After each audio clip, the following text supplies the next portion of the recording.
Olá, jovens. No vídeo de hoje a gente continua falando sobre cardinalidade de conjuntos, que é um assunto que a gente começou num vídeo anterior e que a gente terminou falando sobre como falar de cardinalidade de conjuntos infinitos, né? E como que a gente precisa ter a noção de bijeção entre conjuntos para poder ter alguma maneira razoável de compreender como que infinitos se comparam. Isso. Então, no vídeo de hoje, a gente vai continuar falando um pouquinho disso. E o nosso objetivo, eventualmente, é chegar numa situação em que a gente vai ter infinitos diferentes. Tá? Mas para isso a gente vai retomar um pouco o finalzinho do vídeo anterior, que era sobre essa comparação entre os números naturais e o produto cartesiano dos naturais com os naturais, que parecem ser coisas muito diferentes, mas no fundo eram iguais. Eu dei um argumento que era um argumento um pouco pictórico, né? Saía de uma, né, tinha aquela visão que os naturais são uma linha, os cartesianos é um reticulado lá, uma coisa meio quadrada, e a linha meio que se dobrava naquele reticulado e ia cobrindo ele. Agora a gente vai entender brevemente como que a gente poderia tentar formalizar isso, né, se fosse necessário. Né? Então vamos lá. A gente viu que entre os naturais e o produto cartesiano dos naturais com eles mesmos há uma bijeção. Essa bijeção, no vídeo anterior, a gente tinha construído ela imaginando que os naturais eram algo assim, né, e que isso daqui meio que se dobrava sobre esse reticulado dessa forma, né, isso? E aí isso ia cobrir tudo. E aí, essa aqui seria uma função injetiva e sobrejetiva, portanto, bijetiva. Aqui, por uma questão técnica apenas, para facilitar as contas, eu vou assumir que ao invés de fazer essa curva, né, simplesmente eu tenho assim, primeiro, aí agora segundo, terceiro, quarto, quinto, sexto, sétimo, oitavo, nono, né? Claramente é uma estratégia semelhante que cobre todo esse reticulado, que, portanto, também pode ser utilizada para argumentar que tem essa bijeção entre os naturais e o produto cartesiano dos naturais com eles mesmos. Né?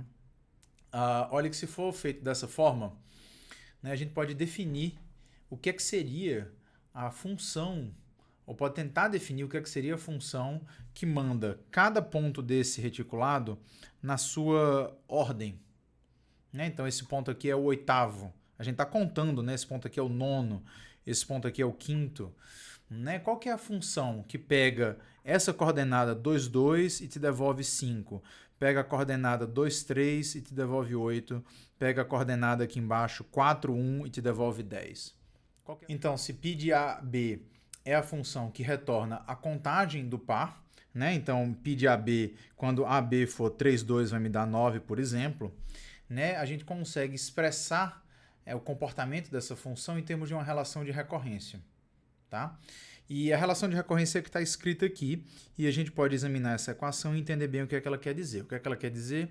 Ela está dizendo que o π de xy, né, por exemplo, o π de 2, 2, mais 1 é exatamente igual ao π do... Você acrescenta 1 no x e subtrai 1 no y. Né? Então, isso aqui está dizendo exatamente que o 3, 1 vai ser o 2, 2 mais 1. Né? E, de fato, 5 mais 1 dá 6. Beleza?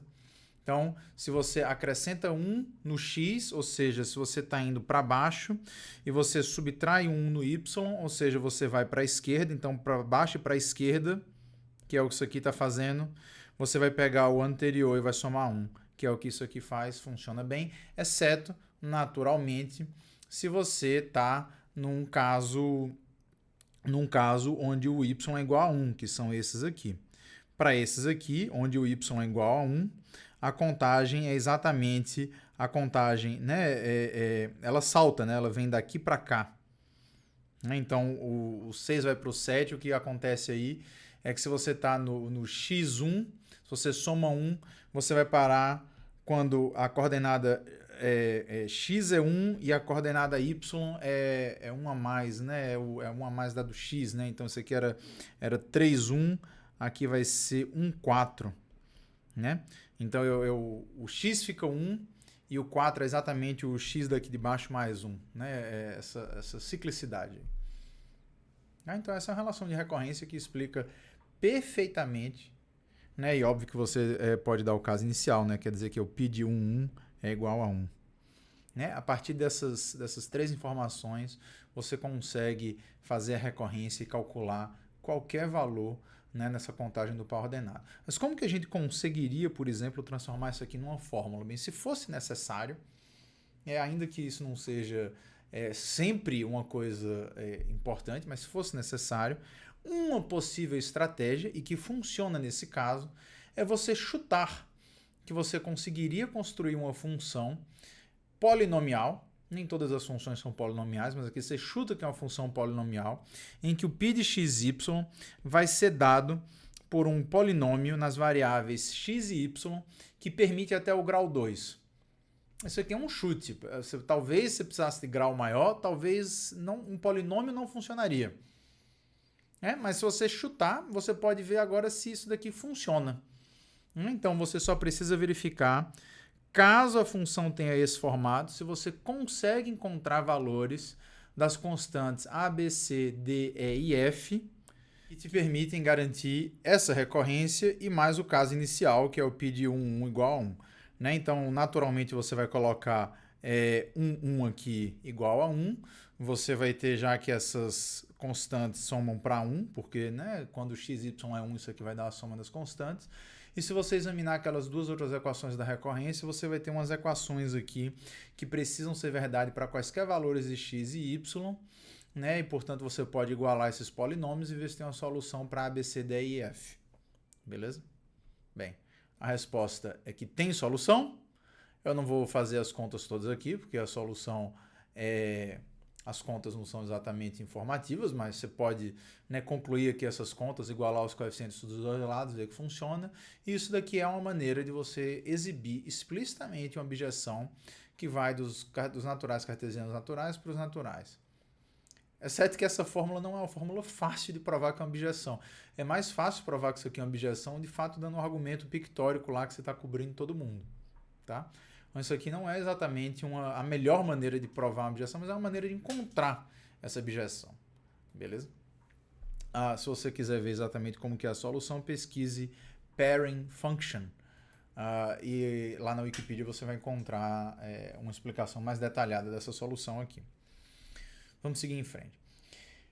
Não é difícil você se convencer que se você tem conjuntos A e B e entre eles tem uma objeção, que aqui eu estou denotando por essa simbologia, e se você tem conjuntos C e D e entre eles você tem uma objeção, então você pode olhar para o produto cartesiano A com C, para o produto cartesiano B com D, e existe uma objeção também. Como que isso daqui funciona? Bem, eu tenho uma função f que vai de A para B, eu tenho uma função g que vai de C para D. Essas funções são bijeções, ou seja, são injetivas e sobrejetivas. E agora eu vou construir uma função h que vai de A cartesiano C para B cartesiano D. E o que essa função h faz num par ordenado x, y, x pertence a A, y pertence a C, é exatamente devolver f de x, g, vai ficar aí atrás do meu vídeo, né? F de x, g de y. Beleza? Então é claro que se f e g são injeções, essa função vai ser injetiva, porque todos os pares ordenados aqui podem... se você tem dois pares ordenados diferentes aqui, eles vão dar resultados diferentes, porque as duas coordenadas têm que ser iguais para o negócio ser igual. Essa função também vai ser sobrejetiva, porque qualquer par ordenado aqui pode ser atingido, basta que você use a sobrejeção em cada coordenada. Tá? E esse argumento é um argumento relativamente simples, e ele serve para você se convencer que todos esses conjuntos têm a mesma cardinalidade. Eu tenho a mesma cardinalidade entre n e z, por um argumento que a gente já viu no vídeo anterior. Entre n e n eu também tenho. Então, por exemplo, como que eu consigo concluir que eu tenho uma objeção entre os naturais e o produto cartesiano dos naturais com eles mesmos 3 vezes? Bem, basta colocar n aqui, n cartesiano, n aqui, aqui n, n. E se você aplicar esse argumento, você vai acabar concluindo que você tem uma bijeção entre n cartesiano n e n cartesiano n, cartesiano n. E como tem bijeção entre n e n cartesiano n, essa bijeção ela é uma relação transitiva. Eu tenho uma objeção daqui para cá, tenho uma objeção daqui para cá, eu faço a composição, eu tenho uma objeção entre n e esse cara. Então, a princípio, eu posso olhar para um número finito de produtos cartesianos, qualquer número finito de produtos cartesianos de n com ele mesmo, isso vai ter o mesmo tamanho que n. Esse argumento da reta que se dobra no quadrado, se ao invés de um quadrado fosse um cubo, fosse um negócio quadridimensional, eu ainda conseguiria fazer com que essa reta cobrisse todo mundo. Tá? E é claro que mudar para z também não vai fazer a menor diferença, porque essas objeções elas se compõem, tá tudo certo. E isso nos permite, de alguma forma, argumentar que os racionais também têm a mesma cardinalidade desses caras. Por quê? Eu vou dar aqui um argumento informal e no próximo slide a gente vai tentar formalizá-lo. Né? Certamente os racionais têm uma cardinalidade, pelo menos a cardinalidade dos inteiros. Por quê? Porque eu tenho uma função, uma bijeção, uma função injetiva que vai dos inteiros para os racionais. Né? Os inteiros meio que cabem ali dentro, basta pegar o número inteiro e repetir ele, encará-lo como um número racional. Né? A função f, que vai dos inteiros para os racionais, pega um inteiro x e me devolve x, é uma função injetiva. E por outro lado, eu também consigo imaginar que os racionais cabem dentro dos inteiros cartesianos eles mesmos. Por quê? Porque todo número racional é da forma a sobre b, e eu posso construir uma função que olha para a sobre b e me devolve o par ordenado AB. Isso aqui eu tenho que tomar um pouco de cuidado. Por quê? Porque isso aqui, visto como um número racional, não é uma expressão única de um número racional. Eu tenho que, por exemplo, eu tenho que 3 meios e 6 quartos é o mesmo número racional. Então, para que a função esteja bem definida, eu certamente não posso dizer que a f de 3 meios, que a f de 3 meios é o par 3, 2, se a f de 6 quartos é o par 6, 4, porque essas duas coisas têm que ser iguais. Né? Então aqui eu posso, por exemplo, definir assim, pega um número racional, escreve ele de forma reduzida, onde denominador e numerador são coprimos. Né? Então qualquer número racional pode ser expresso de forma única na forma a sobre b, onde você assume que esses números são coprimos e b é sempre positivo. Né? Se eu quero um número racional negativo, eu imagino que eu posso jogar o sinal negativo para o numerador. Né? Então essa é uma maneira única de expressar um racional, e aí eu posso imaginar uma função que pega um número racional dessa forma, me devolve o par ordenado AB, que vai ser um elemento de z cartesiano z. Essa é uma função injetiva. Então, em certo sentido, os racionais eles cabem dentro de z cartesiano z. Só que z cartesiano z e z têm a mesma cardinalidade. Então aqui eu tenho uma noção que se injeção significa que é uma cardinalidade menor ou igual, aqui é como se eu tivesse, de alguma forma, informalmente, falando que a cardinalidade dos inteiros é menor ou igual que a cardinalidade dos racionais, e aqui eu estou falando que a cardinalidade dos racionais é menor ou igual que a cardinalidade dos inteiros cartesianos inteiros, que é igual à cardinalidade dos inteiros por esse argumento aqui em cima. Como que a gente pode formalizar isso? Teorema. Teorema de Cantor-Bernstein. Na verdade, quem demonstrou ele foi Bernstein. Cantor ele só imaginou que esse teorema seria verdadeiro. Você consegue formalizar para quaisquer conjuntos, finitos ou infinitos, não importa. Se você tem dois conjuntos A e B, se você tem uma injeção de A para B, se você tem uma injeção de B para A, então existe uma bijeção entre eles. Tá? E aqui eu vou, na verdade, mostrar uma demonstração intuitiva, não vou fazer a demonstração especialmente formal desse conjunto. Como que funciona essa demonstração intuitiva? Imagina que eu tenho uma função f que vai de A para B, que é uma injeção. Eu tenho uma função g que vai de B para A e que é uma injeção. Aí pega um elemento lá no conjunto A qualquer, digamos aqui o Azinho. Aí vê para onde ele vai. Foi aqui para um B0. Aí agora vê para onde que a G manda o B0. Né? Vai aqui para um outro elemento, um A1. Pode até ser igual ao A. Se for igual ao A, você já estipula que numa eventual objeção que a gente está querendo construir, essa bijeção vai mandar o A no B0 e na inversa vai mandar o B0 no A. Mas se a G manda o B0 em outro cara, no A1, eu agora continuo. Eu vejo para onde que a F manda o A1. Vejo, vai para um B1. Vejo para onde que a G manda, etc. E isso daqui cria uma sequência alternada, de A para B, de B para A, etc. E eu posso definir a minha bijeção como sendo a função que pega A e manda para o B0, pega A1, manda para o B1 e faz esse pareamento. Então ela se parece com a F, mas tá tudo certo isso? E se a F não for sobrejetiva? E se houver aqui um elemento B que não é a imagem de ninguém? Como que eu dou conta disso? Então essa aqui é uma demonstração informal porque esse caso que está desenhado é um caso possível. É o caso onde você tem um Azinho que não é a imagem de ninguém do lado de cá.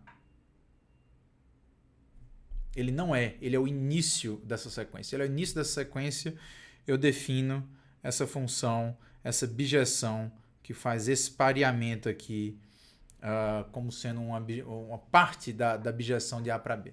Mas imagina que esse Azinho ele é a imagem de alguém que vem lá de B. Imagina que eu tenho um B aqui e esse B, por meio da G, vai para o Azinho. E imagina agora que esse B não é a imagem de ninguém. Então, na verdade, eu gostaria de construir a minha bijeção dizendo que ela vai parear B com A, B0 com A1, B1 com A2, etc. Então, se eu tenho uma sequência alternada que começa em A, eu uso a função f para construir minha bijeção. Se eu tenho uma sequência alternada que começa em B, aí eu uso a G para construir a minha bijeção naquela parte que envolve aquela sequência.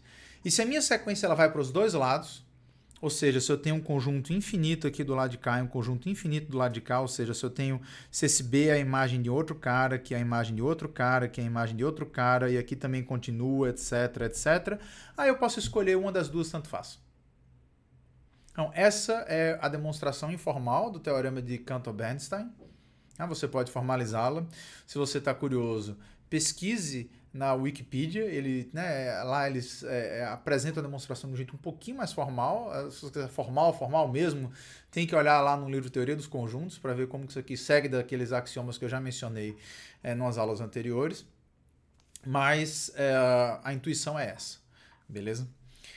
O que acontece? A regra da bijeção pode ser difícil de encontrar, ainda que você tenha injeções com regras fáceis. Eu vou dar um exemplo logo já no próximo slide.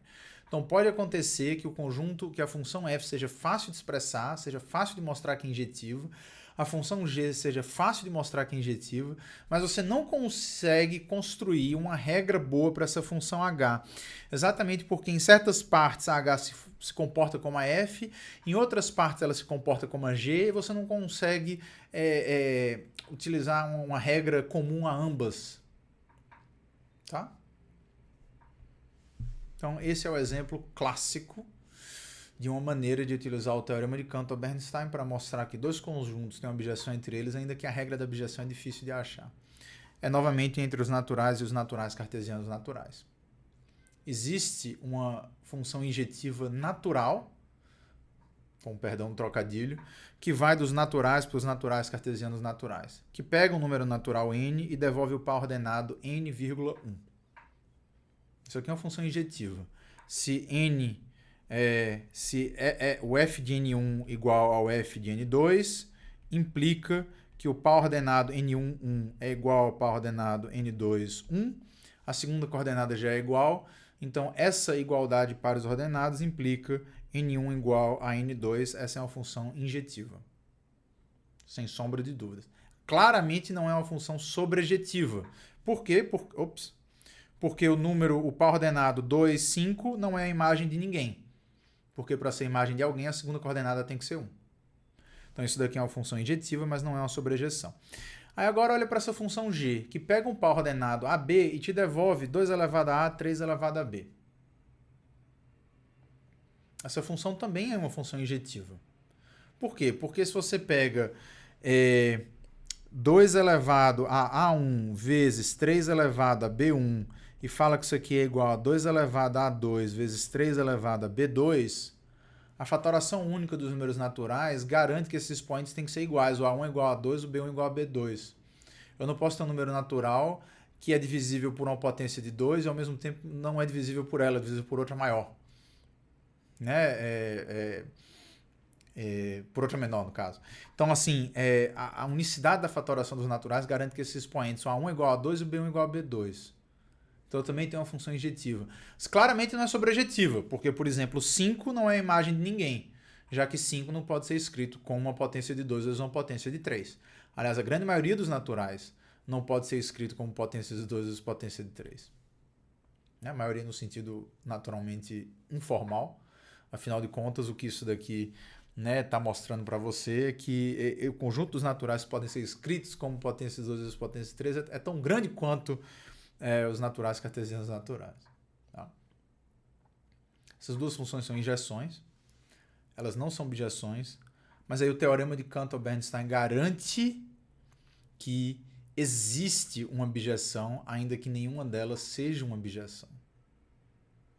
Mas se você quiser construir a bijeção, você teria que, a princípio, voltar aqui, colocar os naturais de um lado, colocar naturais cartesianos naturais do outro, ver para onde que a F manda os naturais, ver para onde que a G manda os naturais cartesianos naturais para o outro lado, ver essas cadeias, como que elas começam de um lado, começam do outro, e você conseguiria construir essa objeção a partir das duas, mas a fórmula não está à disposição. A fórmula seria... não tem fórmula, não tem uma regra fechada aqui. Tá? Então, esse é o poder do teorema de Cantor-Bernstein. Ele te permite garantir que existe uma objeção, ainda que você não consiga expor essa objeção. Basta que você encontre uma função injetiva de um para o outro e do outro para o primeiro. Tá? Então, até agora, parece que todo conjunto infinito tem o mesmo tamanho. Eu construí vários aqui e eu continuo encontrando objeções entre eles. Vamos ver aqui agora que existe um conjunto de tamanho infinito que é maior. Né? Eu vou logo falar qual que é. Considere o conjunto das sequências infinitas de zeros e uns. Né? Então aqui eu estou pensando em sequências sempre, né, tem o primeiro termo, segundo, terceiro, quarto, quinto, etc. E esses termos vão ser zeros e uns. Mas eu vou pensar todas as possíveis maneiras de sequenciar zeros e uns, começando em alguém e indo adiante sem parar. Né? Claro que se eu estivesse imaginando sequências de tamanho n, eu teria 2 elevado a n sequências. Mas aqui eu estou pensando em sequências infinitas, então, né, é claro que a quantidade é infinita. Mas que infinito? Tem uma objeção dos naturais? Então, estão aqui alguns exemplos de sequências, obviamente, parte de sequências infinitas. Né? Esse aqui é um conjunto denotado, né, dessa forma. Né? O conjunto das coisas da forma 1, A2, A3, A4, onde cada um desses símbolos é 0 ou 1. Então, veja, se houvesse uma bijeção entre esse conjunto e o conjunto dos números naturais, eu estaria dizendo que eu posso contar essas sequências. Existe uma regra que permitiria contá-las. Eu poderia escrever a primeira, segunda, terceira, quarta, quinta, claro, não para nunca, mas eu teria uma maneira de listar elas sistematicamente, né, e estipular qualquer posição que eu desejasse, eu conseguiria encontrar a sequência ali. Cantor demonstrou que isso não é possível. E isso daqui é um teorema, é um dos teoremas mais importantes da matemática, porque ele foi revolucionário. No final do século XIX, Cantor pesquisava sobre noções de infinito e ele demonstrou que se a gente está utilizando o que hoje é largamente aceito como a única maneira razoável, se a gente está utilizando essa noção de bijeção para comparar tamanhos e conjuntos, você tem conjuntos infinitos de tamanhos diferentes, porque há conjuntos infinitos que não há bijeções entre eles. Então, não existe uma bijeção entre os naturais e o conjunto das sequências infinitas de zeros e uns. E a demonstração é surpreendentemente simples. Suponha que existe uma bijeção. Então, sabe-se lá como teria, uma demonstração por contradição, teria uma maneira de dizer que f de 1 é uma determinada sequência, não sei qual. F de 2 é uma determinada sequência, f de 3 é uma determinada sequência, f de 4 é uma determinada sequência, e assim sucessivamente. E agora eu vou construir uma sequência baseada na f. E essa sequência que eu estou chamando de sequência T, ela é muito simples. Na primeira posição, ela olha para f de 1 e ela inverte a primeira entrada da f de 1. Na segunda posição, ela olha para f de 2 e ela inverte a segunda entrada da f de 2. Na terceira posição, ela olha para f de 3 e inverte a terceira coordenada da f de 3. Né? Então, primeira, segunda, terceira, quarta, 0, 1, 1, 0, a t vai ser 1, 0, 0, 1, etc. Então, ela é uma sequência que vai na iésima coordenada da f de i e coloca sempre o oposto dela. Bem, se a f existe, a t existe. Mas, bem, por outro lado, existe uma bijeção entre os naturais e o conjunto de todas as sequências. E t é uma sequência. Então, a pergunta é, precisa existir um n número natural tal que f de n é igual a t. Se a f é uma bijeção, esse número natural precisa existir. E aí? Qual que é o problema?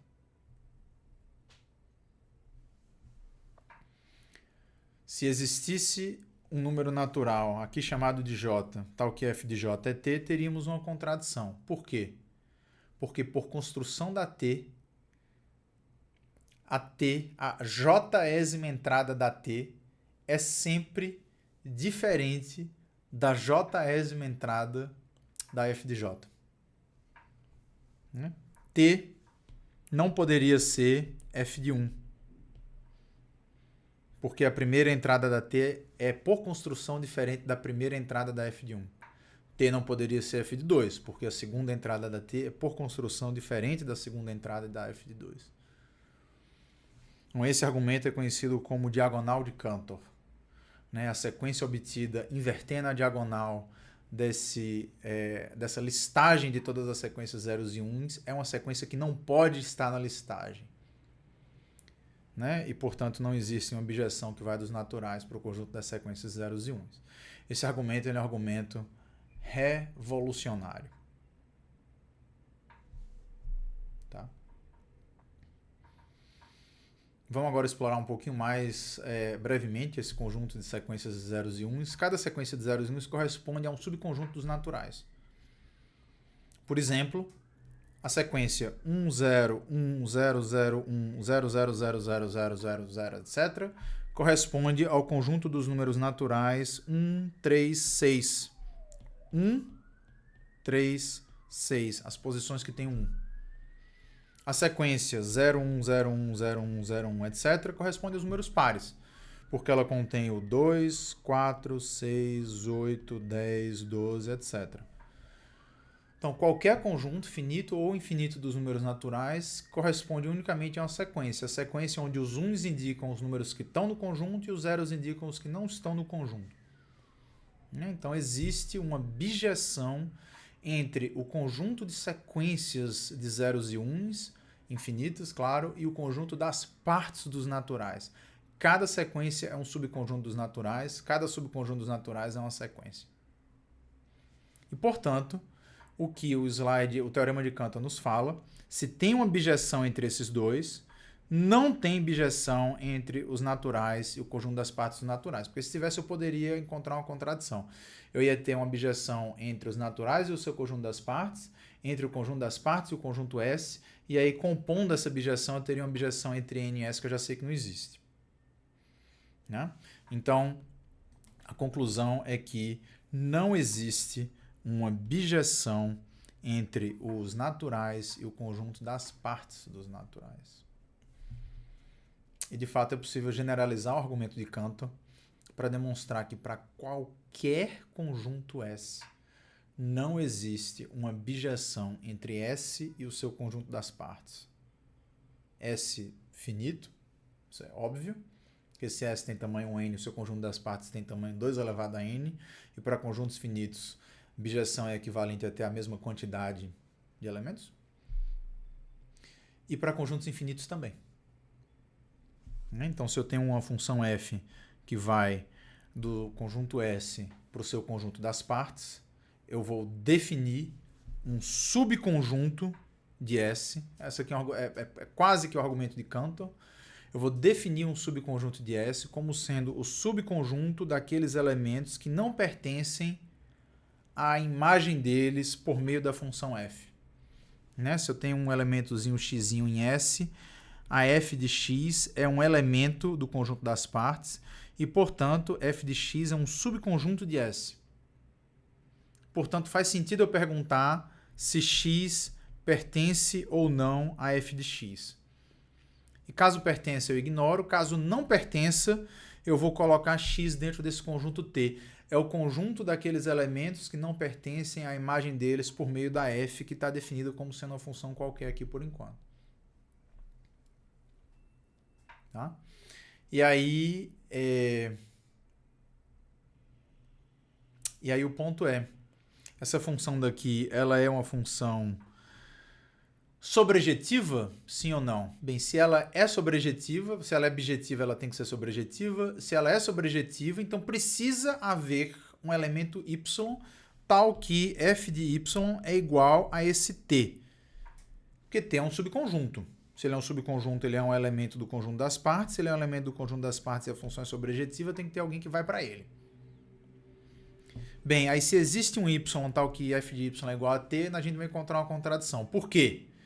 Porque caso o y esteja em t, isso significa que o y é um elemento que satisfaz essa condição, só que essa condição está dizendo que y não pertence a f de y, e eu estou dizendo que f de y é t. Então isso aqui está dizendo que se y está em t, ele satisfaz essa condição, mas essa condição está dizendo que ele não está em t. Tá, então se y não está em t, t é f de y. Então o y satisfaz essa condição e, portanto, por construção, ele tem que estar em t, porque t é o conjunto de todos os elementos que satisfaz essa condição. Então aí tem uma contradição. O y, se ele está em t, ele não está em t. Se ele não está em t, ele está em t. E é claro que isso não pode acontecer. Essa contradição ela é oriunda do fato que a gente assumiu que, dado uma função f qualquer, o conjunto t construído dessa forma é a imagem de alguém. Então, não existe y satisfazendo isso e, portanto, qualquer função que você construir do conjunto S para o conjunto das partes de S não pode ser uma função sobrejetiva. Qual que é a conclusão, né, desse teorema? A conclusão é que existem infinitos. Porque eu não tenho uma bijeção entre n e o conjunto das partes de n, mas aí eu também não tenho uma bijeção entre o conjunto das partes de n e o conjunto das partes do conjunto das partes de n.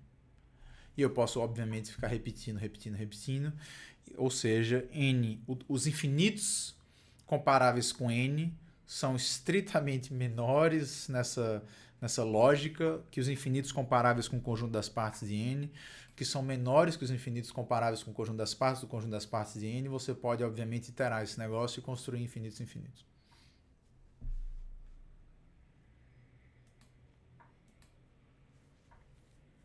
Tá?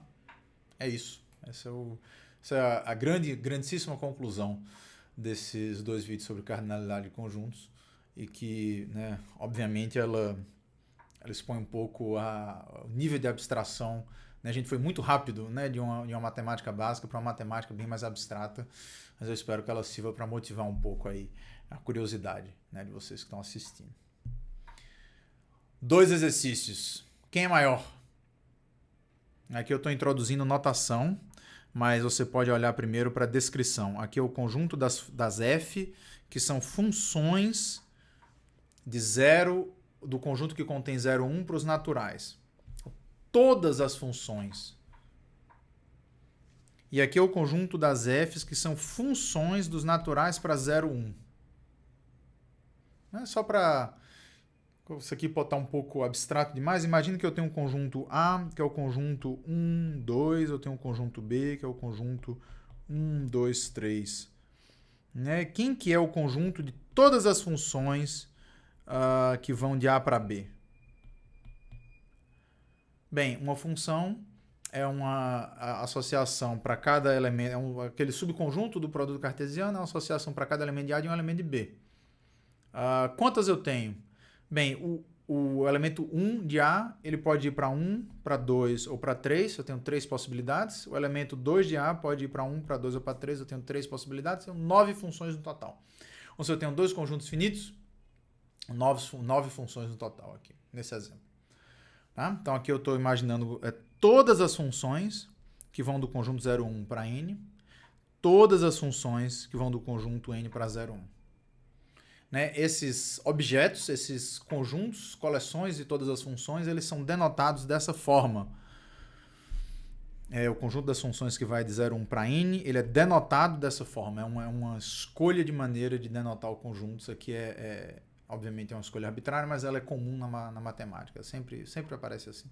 O conjunto das funções, né? Esse aqui é A e aqui é B. Aqui vai ser A e aqui vai ser B. Tá?